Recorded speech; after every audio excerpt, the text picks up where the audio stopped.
Hello friends, welcome back. It is another Monday. It is not morning. I am a little later to filming today than usual because I had to wait for my phone to charge. It is the 22nd of September today. We have our little assistant over here that always wants to join anytime I start talking to anyone on the phone or on camera. He thinks I'm talking to him, so that is where he will be. As you can see, well, I finally got my hair cut, or I finally did cut my hair. I usually do that on my own, and if you're like, oh, who is this completely different person? I have decided to wear my glasses more. So I think it's called nearsighted, when you cannot properly see things that are too far away from you. So I usually do not wear my glasses at home because everything's close enough. But I feel like maybe I should get more used to it, because even like things that are just on the other side of the room can be a little bit fuzzy, and I don't think that's very good for my eyes or my head. But yeah, we are here for, and that was the cat, sorry for the shaky camera. We have another weekly Flosstube update. I'm gonna show you my projects that I've been working on, and afterwards we might talk a little bit about plants. And I have one more little thing to show you that I've been working on that's not necessarily stitching, but stitching related. So stay tuned for that. And without further ado, let's get into projects first, shall we?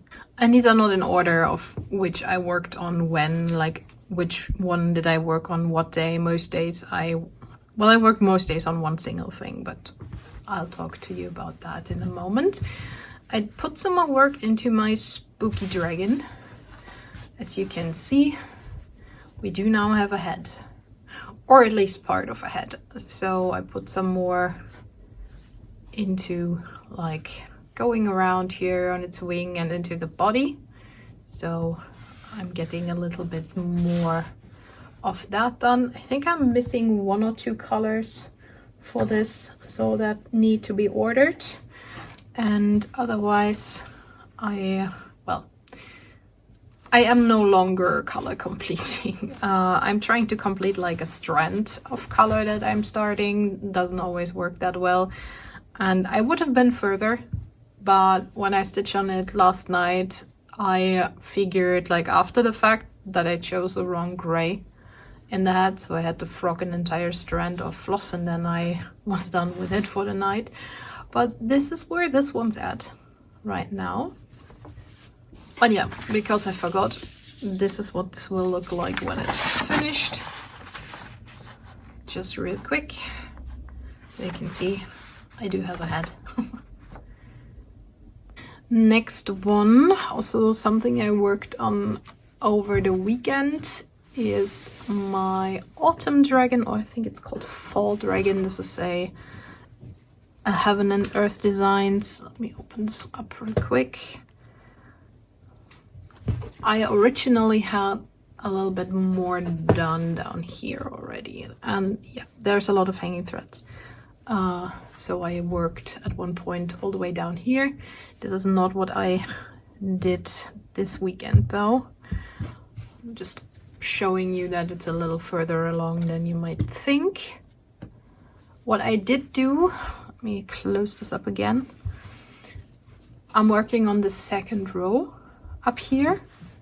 Like this is the entire width, so the top two rows are done. And I am working on the second one, going all the way across. I think I was about here. You will see it in the before and after. And I worked across and filled in all of these little things. Like little things, yeah, all of this background here. And moved, that is, I think about 500 or 600 stitches into this background part here. Let me find the picture of what it will look like finished. It is very tiny, but I think you can still see what it's gonna be. I do not know why this cover picture in particular is so tiny. So let me get it close to the camera. This is what it will look like eventually. And as you can see, this week is all in the theme of fall or autumn stitching. So that is where this one's at. Next one is a very tiny full coverage. This is also, of course, tiny because it's stitched on 28 or 25. I believe it's 25 count, easy count fabric. So naturally that makes it very small. So this is going to be the entire width of the pattern, and it's going to go down to like where I made this little X here. It's a little autumn house, and I did quite a bit of background here, and you can see like the shape of the roof of the house coming in. I do not have a cover picture for this.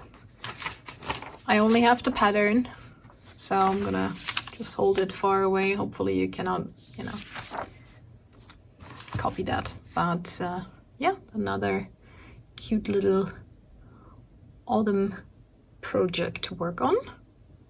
I have 4 of these in total. Like these are like seasonal sets that have like, you know, spring, summer, autumn, winter, like little houses and landscapes, and they are all this tiny. So, but I worked on this one in particular. Okay, next one is a little bit unusual for me because this is a larger project stitched on a 14 count Aida, just plain and simple. Just leave it there. I started it in the center and then worked up, so this is why I have so much space all around, which also unusual for me. I don't usually leave that much margin when I work on something. This is where this one's currently at. I worked in the top part here and a little bit down into the frame. This is like a window scene. We'll see that in a moment when I show you the finished project, and I did put in the purple, so not too much. I think also about 400 stitches ish. Doesn't look that much, but well, it is what it is. Let me show you what it looks like finished.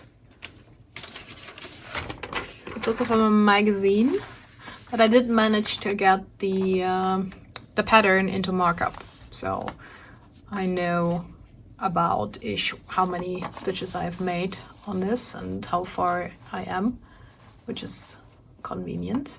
I need to do that with more of my magazine patterns. It's a little bit of finagling to put them into markup if they are over more than 1 page, because then you need to make a PDF out of it and then load it up into markup and stuff like that.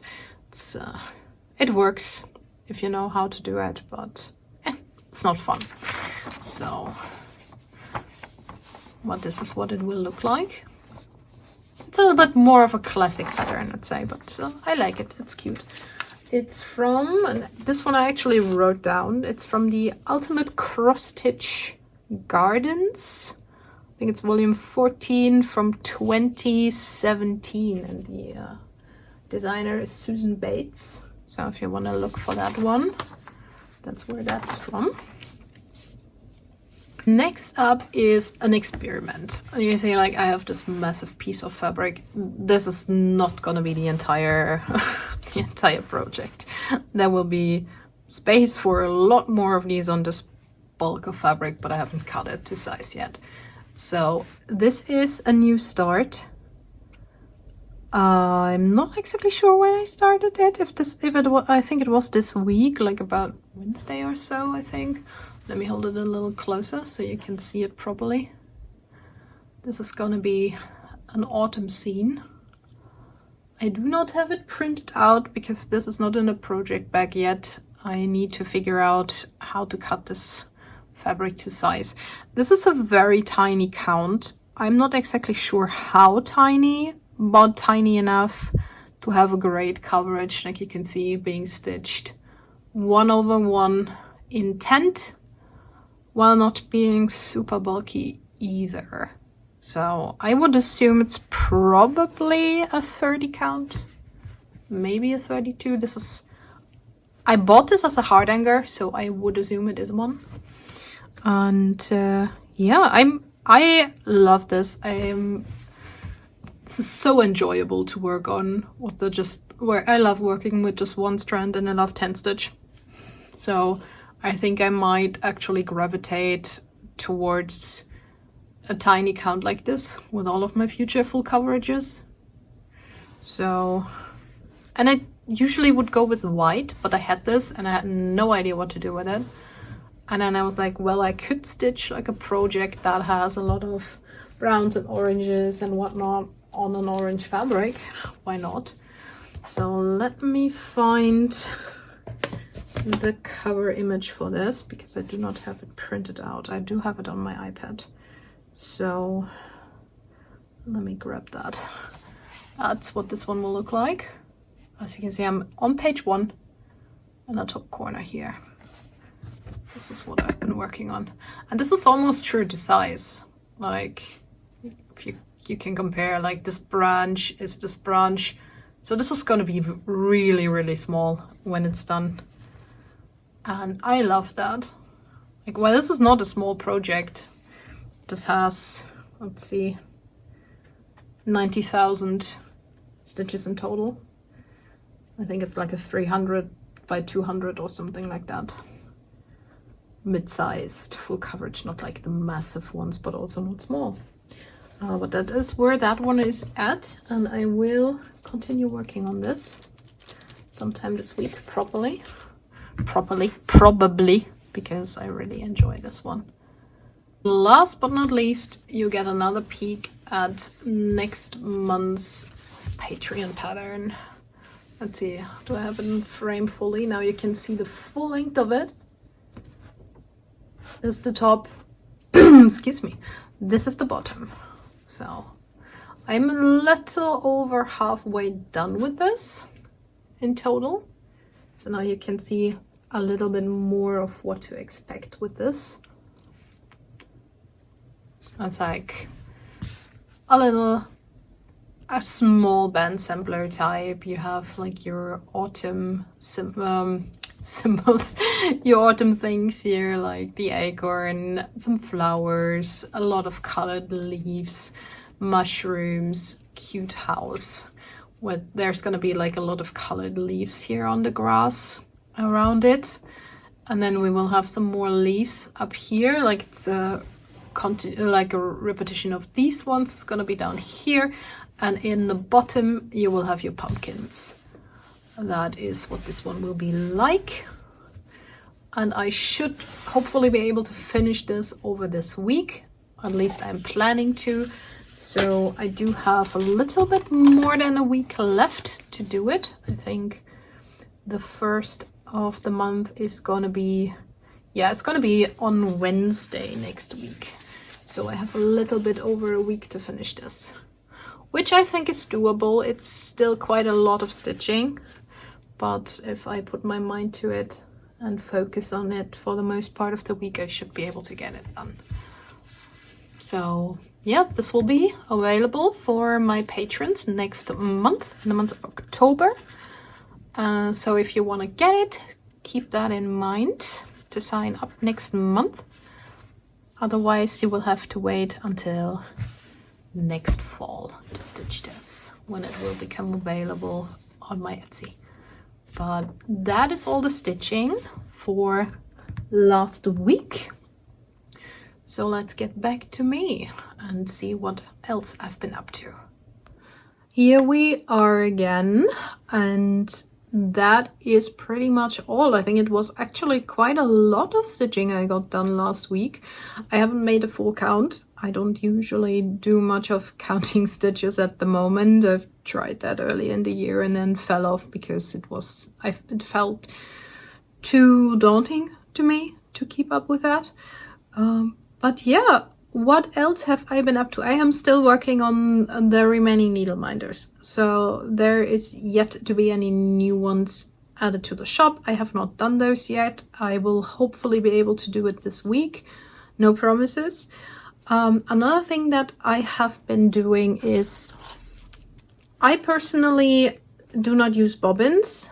I use floss guards, like your regular, let me grab one. just your regular floss cards, or I use floss drops.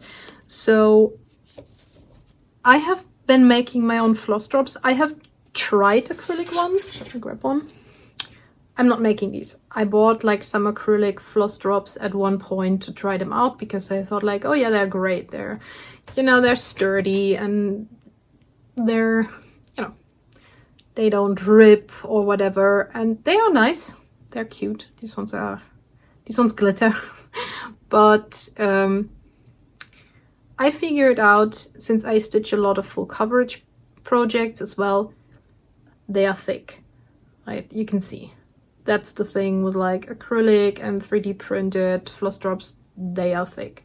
And if you put a lot of them on a ring, then it gets super bulky if you want to put them in like a project bag or somewhere else. And I did not like that.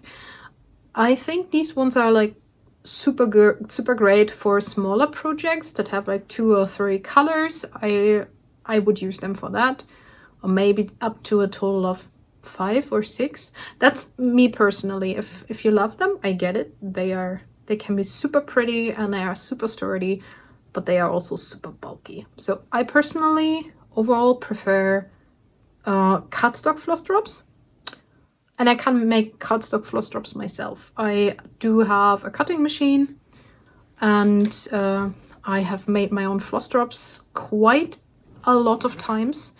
So I was like, I mean, I could make some possibly to sell them, right? Why not? I've seen people do that on Etsy all the time. I make my own patterns. I'm an artist, as in not my own cross-stitch patterns. I make those as well, obviously, but like also my own fabric and paper patterns. I do have fabric with my own patterns on them, like my own artwork. And I make things with like patterns all the time, like bookmarks and notebooks and such. So why not make floss drops? And I made these. This is like with my, I don't know if it's probably not gonna focus. This should work. I made these. This is like a froggy pattern.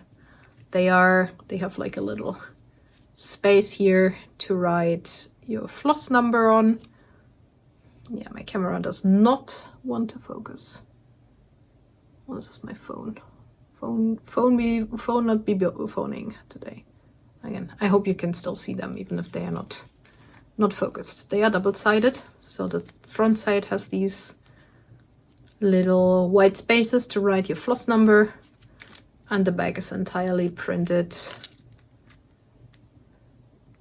in the pattern, like these cute little, oh god, how do I show this properly? These cute little stacked frogs here are on the back, and they have, obviously they have a ring they come on, and space to put your floss in. I'm printing these on 300 GSM cardstock, so they are very sturdy. They don't rip or bend easily, as you can see. You can obviously bend them, but I have not ripped any of these yet. I've previously like made my own on I believe 200 GSM, and even those are not ripping unless I'm like using a lot of force. You could even get these with like a little charm on them. I'm gonna offer this one as an add-on. And again, this is all my own artwork. So I was like, why not? I could make these and see if anybody wants them. I will probably put them in on my Etsy sometime over the week when I made a few more of them, and I will let you know in my next Flosstube. So this is a prototype. This is just a vibe check. Tell me if you like them. And that being said, unfortunately, I will have to do the spiel again. Still no shipping to the US. I have not heard back from our postal services yet when they will resume shipping. So as soon as I do, I will let you know. Until then, I'm really, really sorry. I'm doing all of these new things right now that most of you can't even get, and I'm feeling very, very sorry about that. In all honesty, I would love to make these available to everybody, and I hopefully will be able to soon, but we will see. Such is unfortunately the state of the world right now. I am in Germany, so anyone from Europe or anywhere else in the world really, other than the US currently, unfortunately, can get these. We do have the privilege of having fairly affordable shipping, like affordable worldwide shipping. I think it's currently about €7 to anywhere outside of Germany. That is with insurance and tracking. And I only ship with insurance and tracking. I have a small business. I'm obligated to make sure that your order arrives, so I have to. But I think that's fairly affordable. But yeah, I will let you know once you, my dear friends in the US, will be able to order from me again. Of course, any digital products, like all of my cross-stitch patterns, are not affected by that. You can still get those. And there's quite a few on my Etsy if you want to check them out. Like the froggies. The froggies are a favorite, so that's why I started like with the froggy Flosstrubs, because so I love them. They're so cute.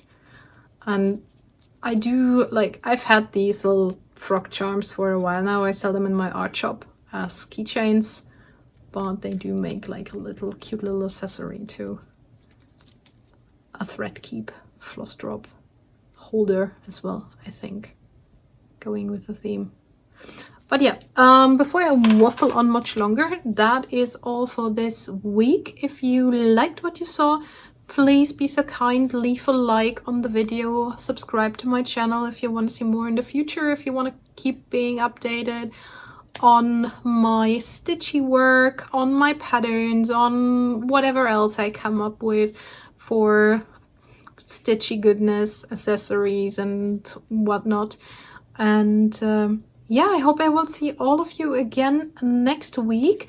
Leave me a comment if you want to know anything about anything or just want to chat. I do always love to see your comments, you telling me what you like the most, your thoughts on things.